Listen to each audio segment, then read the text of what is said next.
Okay, hello everyone. My name is Reza Maznoum Farzaghi. I'm the TESOL Ontario Accreditation Services Manager, and I'm pleased to introduce the 2025 Career Booster Forum panelists.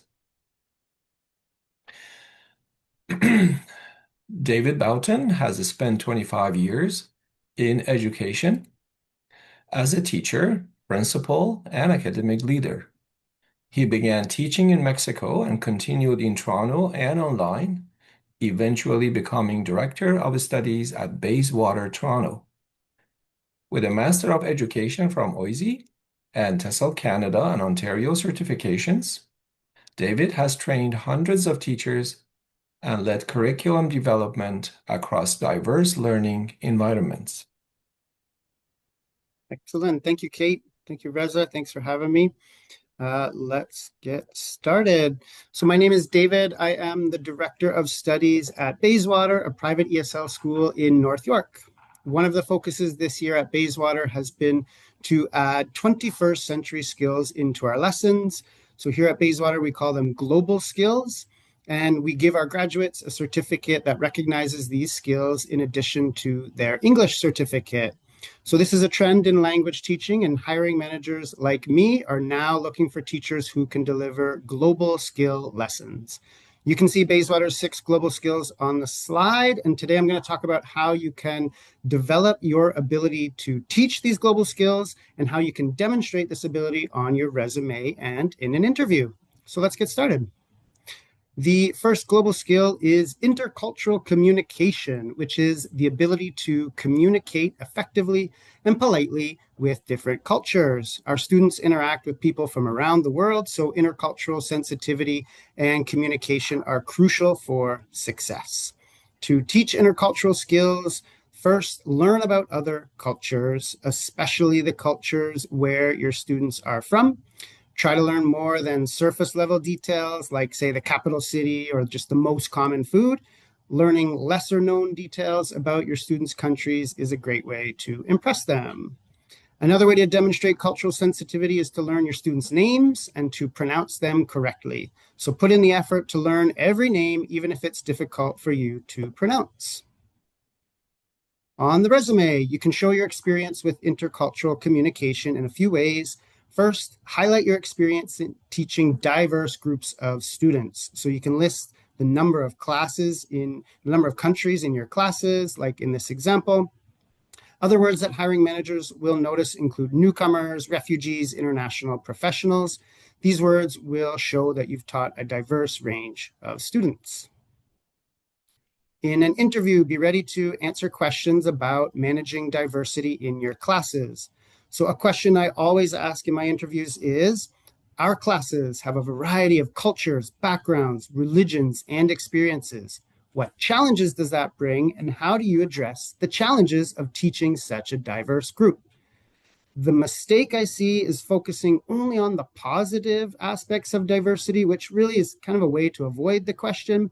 I want to meet teachers who recognize they have a responsibility to manage cultural conflict in the classroom.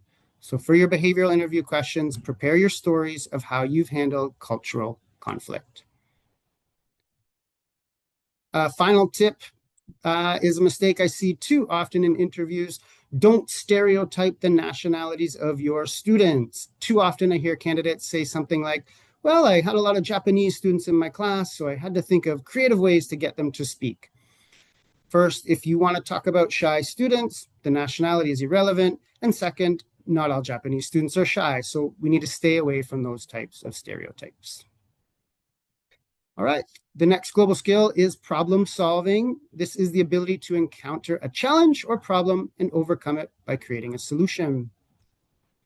Teaching skills you can develop are learning more about task-based learning. Most tasks involve some type of problem, so you want to put your learners in a position where they need to solve challenges while communicating in English. You should also be prepared to help your learners develop functional language for solving problems. So it's not enough just to give them a problem to solve. You also need to equip them with the language to communicate the problem and the solution. On the resume, you can't simply just add the term problem solving. Instead, be more specific and use terms like project-based learning, inquiry-based learning, or task-based learning. One of my interview questions is, what methodologies do you use in classes? I love it when teachers mention task-based learning because it tells me they're using problem solving. You're also going to need to answer behavioral interview questions about the times you've used problem solving in your classes. So be ready to talk about your favorite problem solving activities. And extra points for using real world problems. So instead of talking about the time your students planned a party, talk about when they planned the school Halloween party. Real world problems stand out from the usual classroom tasks, so try to use them as your examples in the interview. Okay, the third global skill is critical thinking. This is the ability to think clearly and analyze information. Often this is confused with problem solving, but critical thinking is about how we understand and analyze information. So it's things like recognizing fake news, checking sources, understanding bias. As a teacher, you want to develop your own critical thinking skills. This is especially true when you're choosing readings and media to show in your classes. You also want to develop critical thinking activities that involve things like discussing bias or checking sources. Working with international learners, it's also helpful to know about the cultural differences in critical thinking. So how do various cultures, say, question authority, or how do they deal with bias? Our learners come from a wide variety of educational systems, so consider how that may impact their experience with critical thinking. If you're lucky, your resume includes your experience teaching a critical thinking or a logic class, but more commonly, you may have taught academic classes like EAP or IELTS. If you have, include them on your resume because hiring managers will recognize that you've taught these classes. If you've taught these classes, you've taught critical thinking. In the interview, you want to be comfortable with critical thinking terms. That's words like bias, inference, analysis. And you should also be ready to give examples of the activities you use in your classes to develop critical thinking. Now, be careful with the activities you choose to discuss in an interview.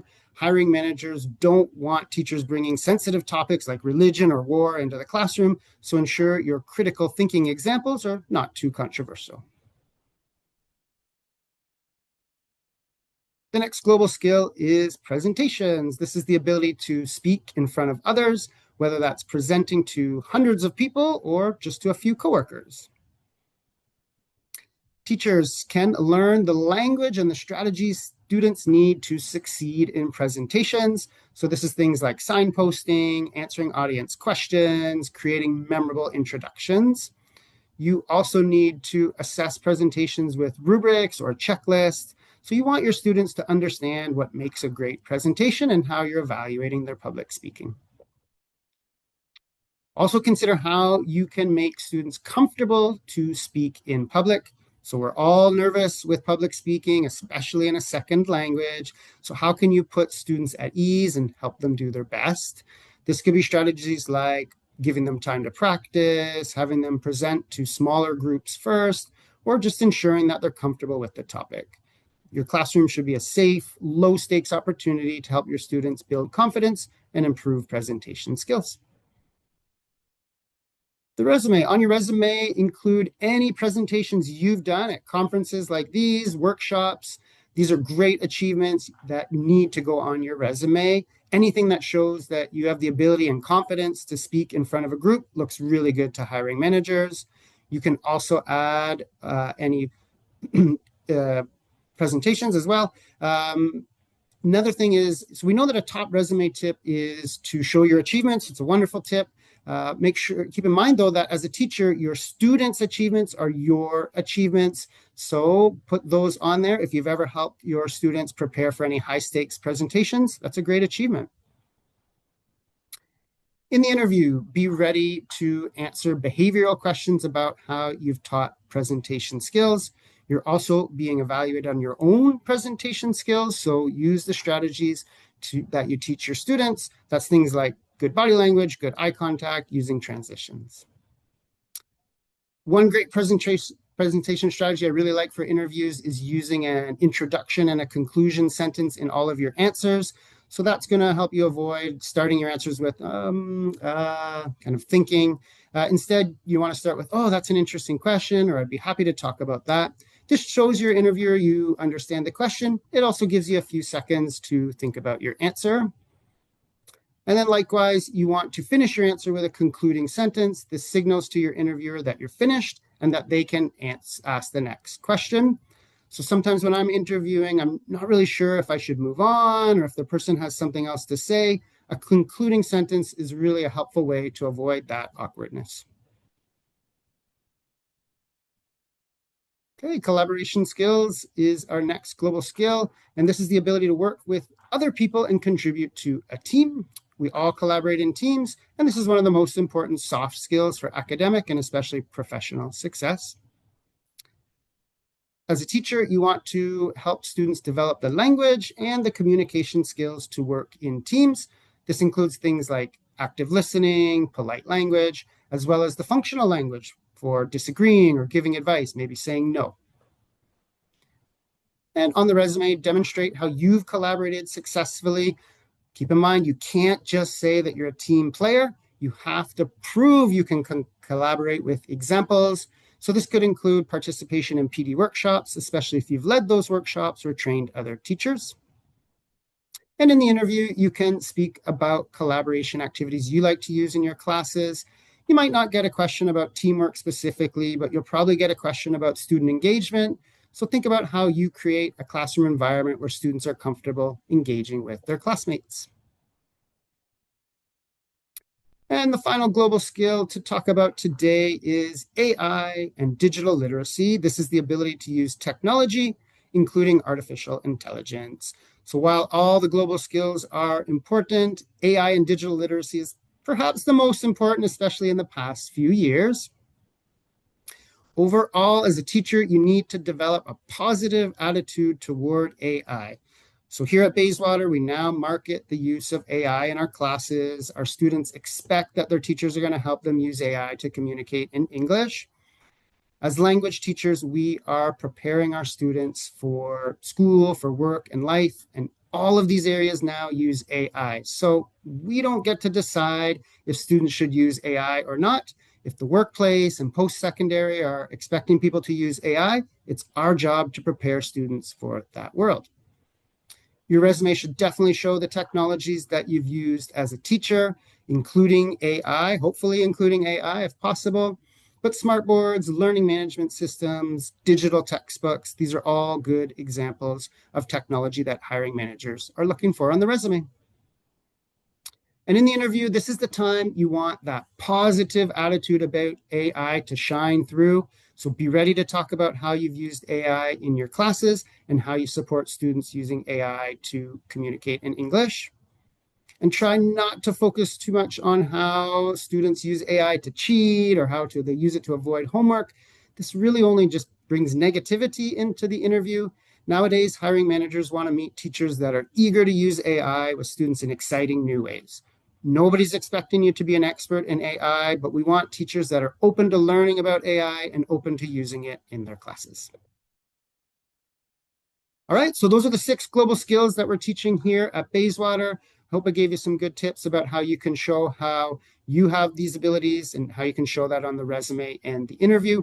I highly encourage you to build your global skills and find ways to include them in your lessons.